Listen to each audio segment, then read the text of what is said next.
Hey guys, how's it going? So we're gonna do this video in my bathroom today because my orchid room is a complete disaster. So this is the only place that I have that doesn't have clutter and crap everywhere.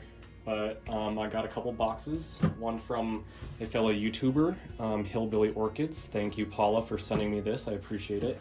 And another one that I won on eBay as an auction. So we're gonna open these up and see what's going on.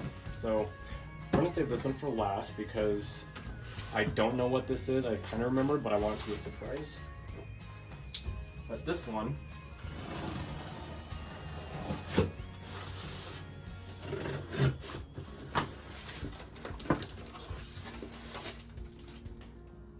this is, this is a really hard one to come by. This one's a species.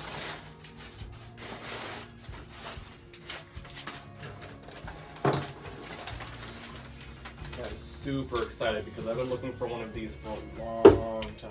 I saw the pictures of this exact plant in bloom on eBay. So I went ahead and sniped it from someone at the last second. I know that sounds terrible, but that's honestly the only way I can get these at a cheaper price. Otherwise people bid me up until I pay way too much. Speaking of, that's a story for another day. And yeah, if you know what that is, you know how expensive it is. Anyways,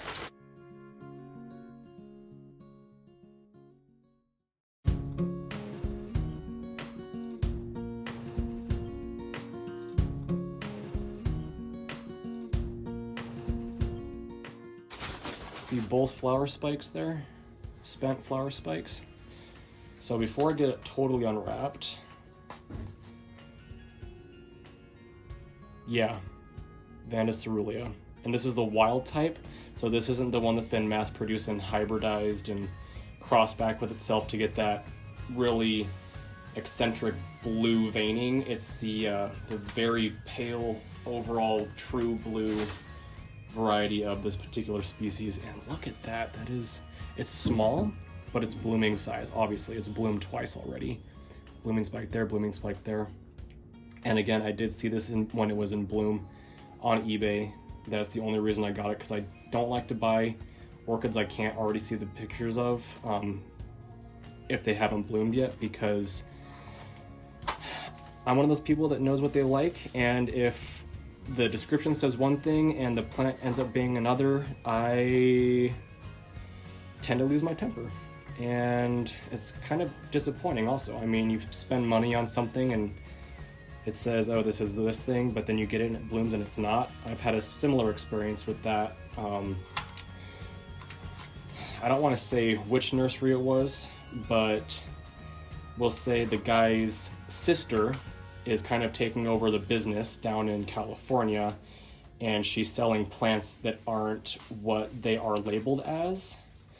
And when I confronted her about this, she blocked me on every Facebook and orchid forum that they are a part of. I don't know if you all are familiar with the Growing Orchids Under Lights page, wink wink, but I was banned from that page because I had a discrepancy with the sister of the owner of that website and of that Facebook page, and they didn't like that I was right and they were wrong. So instead of just admitting they were wrong and refunding me my purchase or sending me a replacement, they just banned me from every platform they have, which was kind of very immature. But anyway, back to this plant.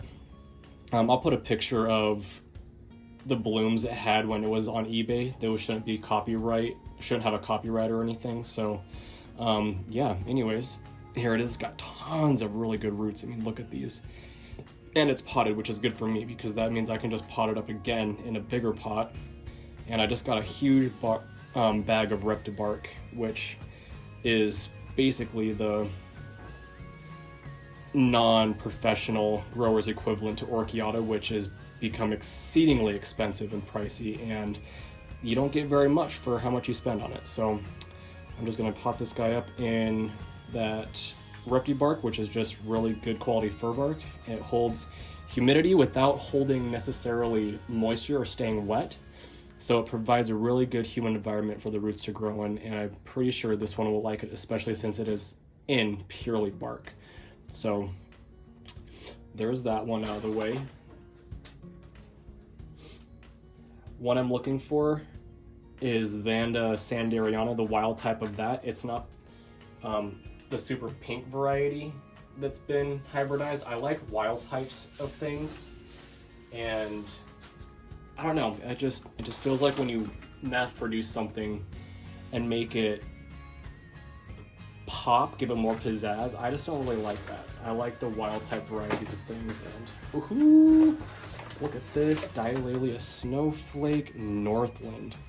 Now I've got the Kallalia or Dilalia Mizoguchi, which is an F1 cross between this and the species, some kind of species of Laelia anceps.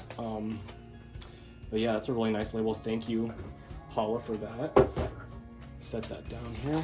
I see you package this very, very well. Thank you.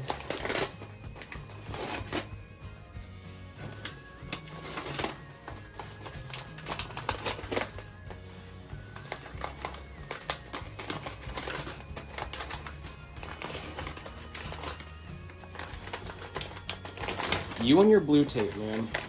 If you're watching this, I know you're laughing right now. There we go. Now this is a division, so I'm assuming it's coming bare root.